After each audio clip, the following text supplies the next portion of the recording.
of baseball more than I do a victory for my own team. Oh, well, just because a picture in the paper taken 4 years ago happens to look something like him. Mr. Welch.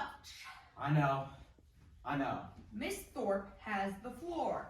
It's not because of the picture. The picture only fortified my suspicion that he had a phony background. Well, I've never lived in Hannibal without much. I'll promise Not you. just now. That paper paid my expenses to come down here and testify. Not just now. Sit down, please. Mr. Hardy. Yes, sir? Tell me, boy, if you were brought up in Hannibal, how do you account for the fact that nobody seems to remember you? Just give me your explanation on that one fact. If I may interject a word, out of Hannibal, Missouri comes this young woman. Subtle, sophisticated. She approaches a simple man here. Who's simple?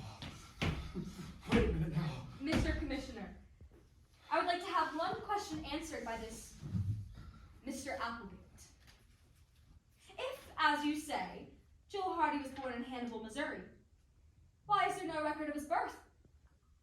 You have asked a question, I have. and I will answer it. Thanks ever so. And it will bring the blush of shame to your fair brow, and a tear to many an eye. Joe's birth was not registered, because his parents were never married.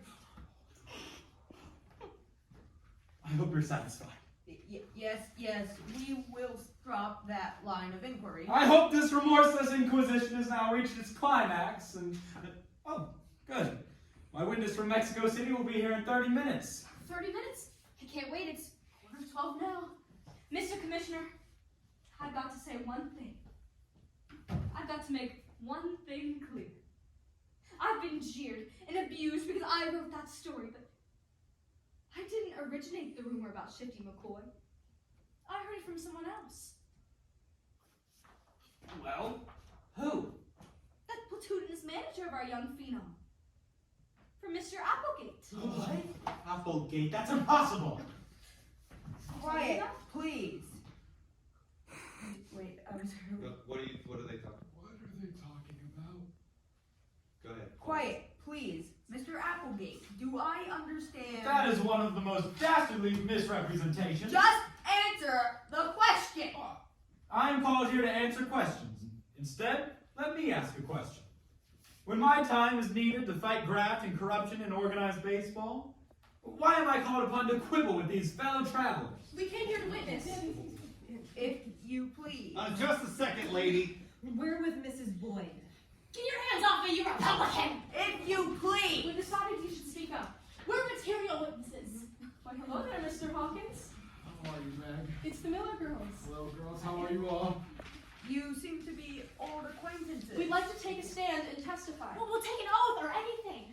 You see, at first we didn't remember Joe, and then I remembered him, and I reminded the girls, and pretty soon they remembered him too.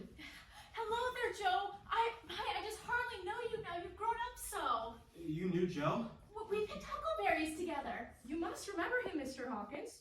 Don't you mind? He used to come and he'd collect the mail for Owen's paper. That's 5 minutes before midnight. What is it, Mr. Hardy? I'd like to go into another room and speak with Mr. Applegate. Wait, Joe. He remembers. Sure, now I remember him. I knew it!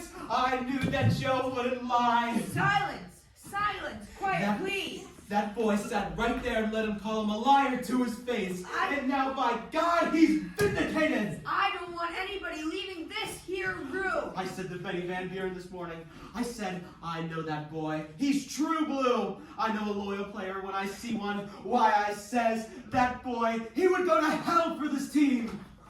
You bet he would, Mr. Welch. That's exactly what Meg said, didn't you? Yes, sir, Mr. Welch. Because we didn't care what the papers said. We never lost faith in Joe. He may have come from a poor family, but certainly that's no sign of disgrace in this day and age. Certainly some of the greatest men in our country came from poor families.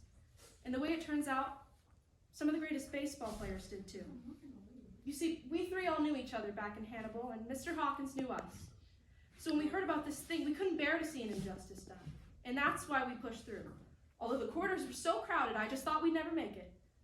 But we did.